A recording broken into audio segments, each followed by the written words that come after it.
Hi guys, welcome the Pakistani family reaction में। उम्मीद करता हूँ आप सब खैरियत से होंगे, जहाँ होंगे खुश होंगे, आबाद होंगे। तो यार आज हम देखेंगे Indian army life in Siachen. तो ये वीडियो गेट सेट फ्लाई का ओरिजिनल लिंक आपको मिल जाएगा डिस्क्रिप्शन में। तो बाबा आपको पता है सियाचिन में हालात कैसे हैं? बहुत ज्यादा ठंड इतनी होती है कि बंदा वो जम जाए। हम लोग जाए ना, हम लोग 5 मिनट के अंदर वहाँ पर जम जाए। मैंने सुना है कि -50, 60, 70, 100 होता है। भाई इतना भी अब नहीं होता बाबा। 100 बहुत बर्फ ही बर्फ है ना वजह। वो तो है, लेकिन चले अभी वीडियो देखेंगे, क्या पता इसके अंदर बता ही दे। तो ये वीडियो के लिए मिल जाएगा डिस्क्रिप्शन में। काउंट करते हैं 3, 2, 1 एंड स्टार्ट। सियाचिन ग्लेशियर, जिसे ऐसे तो गुलाब की घाटी होना चाहिए, लेकिन इस जगह ने हमारी इंडियन आर्मी की जिंदगी कांटों से भरी बनाई हुई। अच्छा। क्योंकि यहाँ पर -70 डिग्री सेल्सियस के टेम्परेचर में अगर किसी ने नहाने की लगा तो वो बेहोश तक हो सकता है। इतना ही नहीं, सियाचिन में अगर खुद को सर्दी से बचाने के लिए किसी सैनिक ने अपने कैंप्स को ज्यादा गर्म किया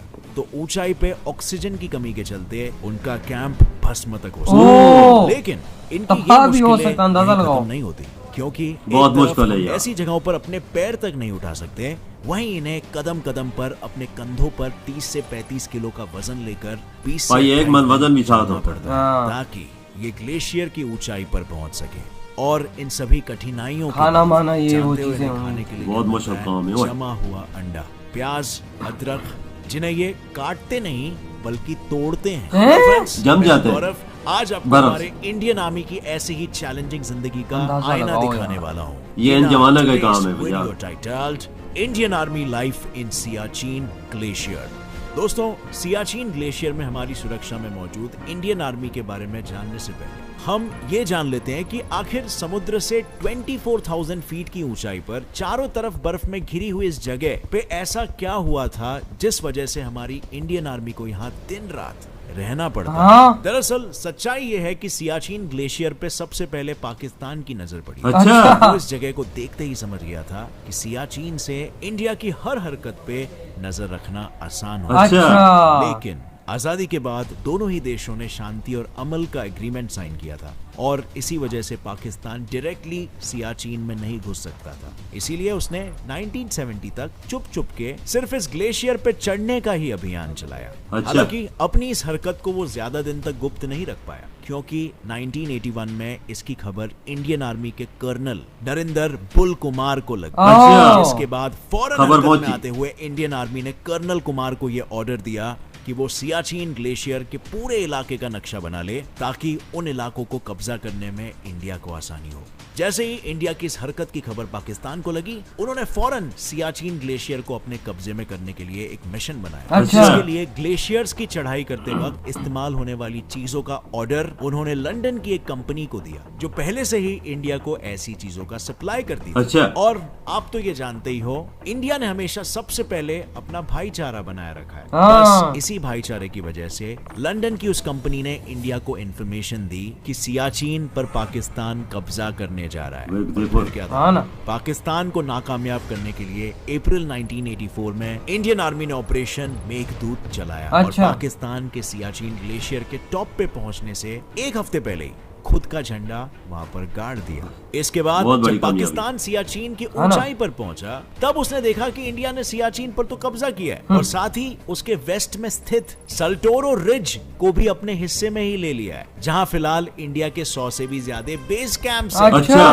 भारत की इस जीत के बाद भी पाकिस्तान सियाचिन पर अपना दावा करता रहा, और इसी वजह से 1984 से 1999 तक दोनों देशों में काफी खून खराबा भी हुआ। अच्छा, ये नहीं पता था हमें भाई। ये भी है कि सियाचिन में गोलियों से ज्यादा मौतें वहाँ के मौसम की वजह से हुई है, जिसका जिक्र खुद हमारे union minister of defence Rao Inderjit Singh ने 2015 में लोकसभा को एक लेटर लिखते हुए किया। अच्छा। और बताया था कि ऑपरेशन मेघदूत के बाद से अब तक सियाचिन में मौसम की मार ने 869 सैनिकों की जान ले ली। जवानों की हुई मौत से आपको इस बात का अंदाजा लग गया होगा कि सियाचिन ग्लेशियर का तापमान सांसों को भी जमा सकता है। वहाँ के हालत कुछ ऐसे हैं कि चाहे अंडा हो या प्याज या फिर इंसान की सांसें, सब कुछ ये देखो ना भैया।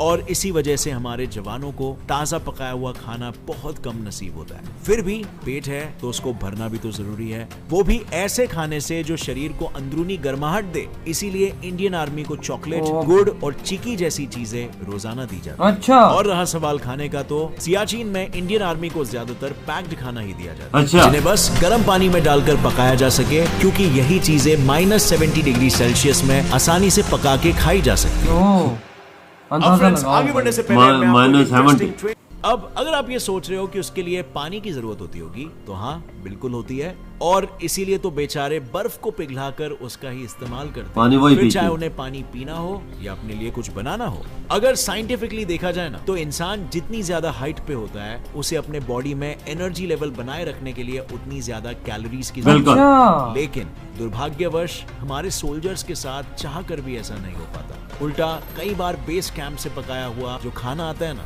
वो भी बीच रास्ते में ऐसे ही जम जाता है, और सैनिकों तक पहुंचते पहुंचते उसमें वे देखो कोई बर्फ स्वाद जमी ही हुई। नहीं बचता। और रहा सवाल हाँ ना। इंडियन आर्मी की ट्रेनिंग और उनकी लाइफस्टाइल का, तो आई एम श्योर अब तक आप जान ही गए होंगे कि सियाचिन ग्लेशियर में रहना बच्चों का खेल बिल्कुल। अबे बड़ों का भी यहाँ खेल काम नहीं है करने भाई। के लिए शारीरिक तंदुरुस्ती और जज्बात दोनों का फिट रहना बेहद जरूरी है। इसीलिए तो यहाँ पोस्टिंग से पहले सभी जवानों की लगभग 5 हफ्तों तक स्पेशल ट्रेनिंग, अच्छा। जिसमें शुरू के कुछ दिन उन्हें कश्मीर में सिर्फ ये सिखाया जाता है कि सियाचिन में उन्हें माउंटेन क्लाइंबर्स की तरह अपनी जिंदगी बितानी है। इसके बाद जब सैनिक ये लाइफ स्किल सीख लेते हैं, तब उन्हें सियाचिन बेस कैंप लाया जाता है, जहां उन्हें 21 दिन तक बकायदा सेना की तरह रेस्क्यू से लेकर डिफेंस तक सभी चीजें सिखाई अच्छा। जाती है। हाँ, और इसी पहाड़ों में दौरान जीना उनके आसान दिन तो नहीं की है यार। शुरुआत रोजाना 1 बहुत से मुश्किल 1.5 काम घंटे है। मिलने वाली फिजिकल ट्रेनिंग से होती है, जिसके बाद उन्हें सियाचिन बैटल स्कूल में ऊंचाई पर बने ग्लेशियर पर चढ़ना उतरना, बर्फीले तूफान का सामना करना जैसी लाइफ सेविंग चीजों की ट्रेनिंग दी जाती है। और जैसे ही उनकी ये सब ट्रेनिंग खत्म हो जाती है, उसके बाद हर सैनिक को एक टेस्ट पास अच्छा। करना होता है, और जो भी जवान इस टेस्ट को पास करता है, उसे ही ऊपर सियाचिन ग्लेशियर में भेजा जाता है, अच्छा। जहां उसकी पोस्टिंग सिर्फ 3 महीनों के लिए ही होती है। वैसे सियाचिन ग्लेशियर में पड़ने वाली ठंड का अंदाजा आप इसी बात से लगा सकते हो कि वहां मैक्सिमम टेम्परेचर भी -30 डिग्री सेल्सियस है। ऐसे अच्छा। में मैं और आप नहाना तो मामूली। छोड़ो, पानी के बारे में सुनना भी नहीं चाहेंगे, और इसीलिए तो यहाँ पोस्टेड आर्मी के जवानों को भी ना नहाने की हिदायत दी जाती है। तो यहाँ पे नहाने की शेव जरूरत ही करने क्या है? की, क्योंकि यहाँ के कम टेम्परेचर में स्किन एकदम हाँ, नाजुक हो बिल्कुल। जाती है, जिस वजह से अगर शेविंग के दौरान किसी सोल्जर को इंजरी हो गई, तो उसका वो घाव भरने में जरूरत से ज्यादा वक्त हाँ, लग जख्म जाएगा। ठीक नहीं होगा। सिर्फ यही नहीं, पोस्टिंग के बाद जितने भी सैनिक सियाचिन में रह रहे होते हैं ना, उन पर हर पल जान का खतरा मंडरा रहा होता है, क्योंकि इस बर्फीले रेगिस्तान में कौन सी जमीन कब धंस हाँ। जाए, कब कहां से कौन सा तूफान क्या पता आ जाए, लगता है? ये कोई नहीं कह सकता। और इसीलिए यहाँ पर सभी सैनिक खुद को एक रस्सी से बांधकर ही कहीं भी आते जाते हैं, ताकि ऐसी कोई भी सिचुएशन में साथ कोई चलते हैं ना। दूसरे की मदद कर सके। बट फ्रेंड्स, अभी आपको अंदाजा ये तो हो ही गया है कि क्या खतरनाक बिल्कुल। जगह, अलग लेवल खतरनाक। बट इनकी ये समस्याएं यहीं पर खत्म नहीं होती,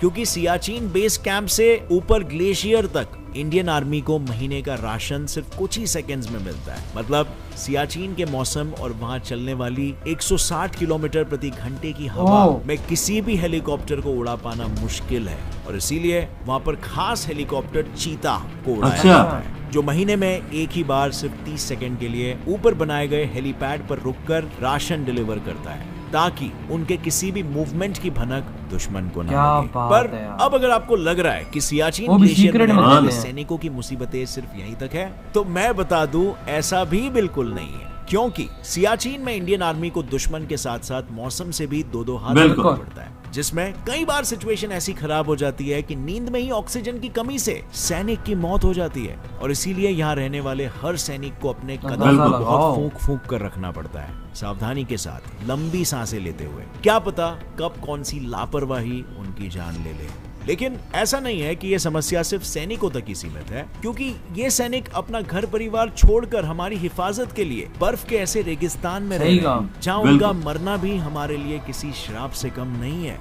इसीलिए तो इनकी जिम्मेदारी भारत सरकार ने उठा रखी है, और वो रोजाना सियाचिन ग्लेशियर पर मौजूद 3000 से ज्यादा सैनिकों पर 6 करोड़ रुपए खर्च ओ करती है, भाई ताकि साहब। उन लोगों 6 तक करोड़ रुपए रोजाना। जरूरत की सभी चीजों को पहुंचाया जा सके। केवल इतना ही नहीं, इन सैनिकों को पाकिस्तानी बर्फीली 15 हवा करोड़ और एक दुश्मनों दिन से में। सुरक्षित भाई, रखने के 3,000 लिए लोगों इंडियन के। गवर्नमेंट्स ने इनके लिए 7,500 करोड़ के माउंटेनियरिंग इक्विपमेंट भी अच्छा। खरीदे, अच्छा। जिससे उन्हें पहाड़ चढ़ने उतरने में और ये दुश्मनों से लबास जो लड़ने नहीं में पहना मदद होता है ना, हाँ। हालांकि भाई लोग ये सभी चीजें बस यही सवाल उठाती है कि आखिर क्यों सियाचिन ग्लेशियर इंडिया के लिए इतना जरूरी है, जिस वजह से सरकार ने वहां जानलेवा परिस्थितियों में भी हमारी सेना को तैनात करके रखा है। दरअसल आप लोग तो जानते ही हो, आजादी के बाद से ही इंडिया और पाकिस्तान के बीच दुश्मनी का हाँ माहौल है। यार। इसीलिए शांति और अमल बनाए रखने के लिए 1949 में कराची एग्रीमेंट और 1972 में शिमला एग्रीमेंट, दोनों ही देशों ने ये तय करते हुए साइन किया था कि काराकोरम की पहाड़ियों के पास मौजूद सियाचिन ग्लेशियर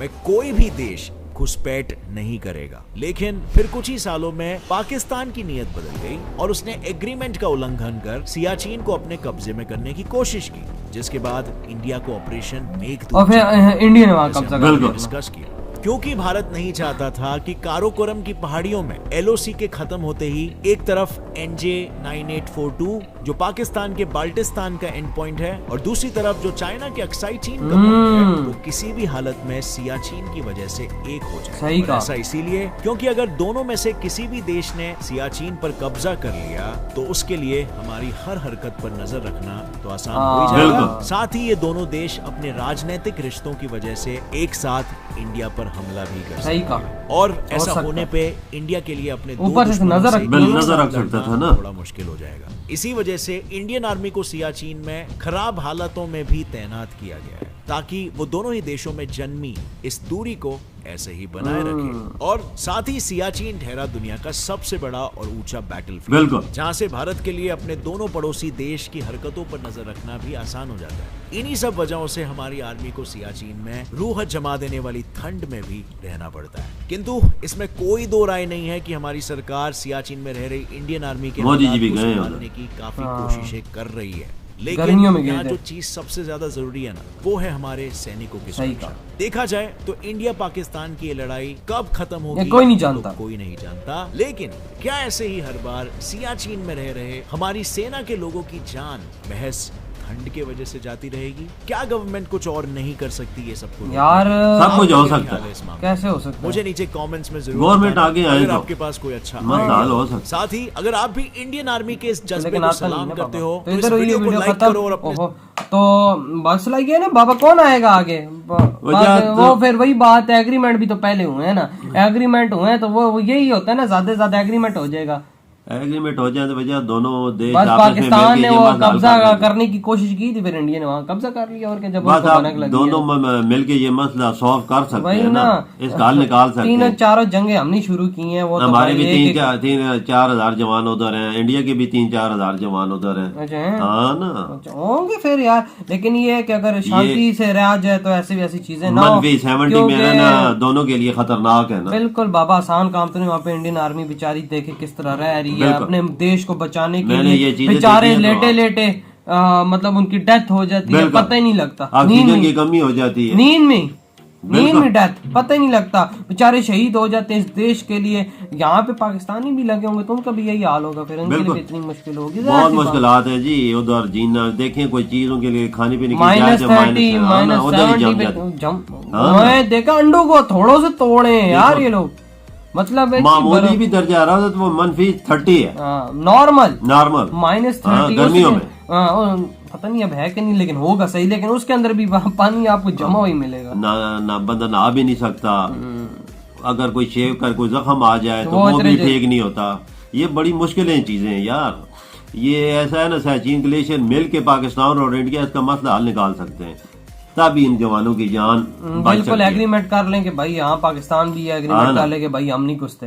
पहले भी ये हुई, लेकिन पाकिस्तान ने फिर कब्जा करने की कोशिश की। तो फिर ऐसा इंडिया ने लगे ये कहा, दुनिया का ऐसा खतरनाक तरीन इलाका है जिधर बर्फान, ऐसा कोई इलाका दुनिया में ऐसा नहीं है जो ऐसा हो। बिल्कुल सही कहा भाई, बहुत ही खतरनाक है यार ये। और ये आप देखें ना, 3,000 फौजी है तो इंडिया 6 करोड़ रुपया रोजाना पाकिस्तानी 15 करोड़ पाकिस्तानी 15 करोड़ रुपया खर्चा रोजाना अपनी 3,000 फौजों पे कर रहा है। और अंदाजा लगा लो, इतने महंगी चीजें सब कुछ देखो खुराक लाने में जहाज आता है वो चीता हाँ। हेलीकॉप्टर सिर्फ वही काम सिर्फ करता है 30 सेकंड 30 सेकंड के लिए, और वो भी फिर चला जाता चला है। जाता। अंदाजा लगा लो कितनी टफ बेचारों की लाइफ है यार। मैं कहता हूँ इनको फिर ट्रेनिंग इस तरह से दी जो जाती उनका है। लिबास है खुसूसी लिबास, वो भी लाखों में, लाखों में है। हाँ हाँ ना, तो बाबा ना भी एक एक लिबास की कीमत 8 10 12 लाख रुपए है उसकी। हाँ होगी इतनी तो भाई। उनको सर्दी फिर उन्हें नहीं लगती, वो बचाता है उसको। और फिर इनकी ट्रेनिंग भी इस तरह की हार्ड होती है। ये जो तो ड्यूटी कर रहे हैं उन्हें सलाम ही पेश कर सकते हैं बिल्कुल, यार। जो इस तरह से खिदमत सर अंजाम दे रहे। तो यार आप लोग बताएं आपके क्या थॉट हैं। इधर ही वीडियो खत्म करते हैं। अपना बहुत ज्यादा ख्याल तो रखो। बाय। बाय।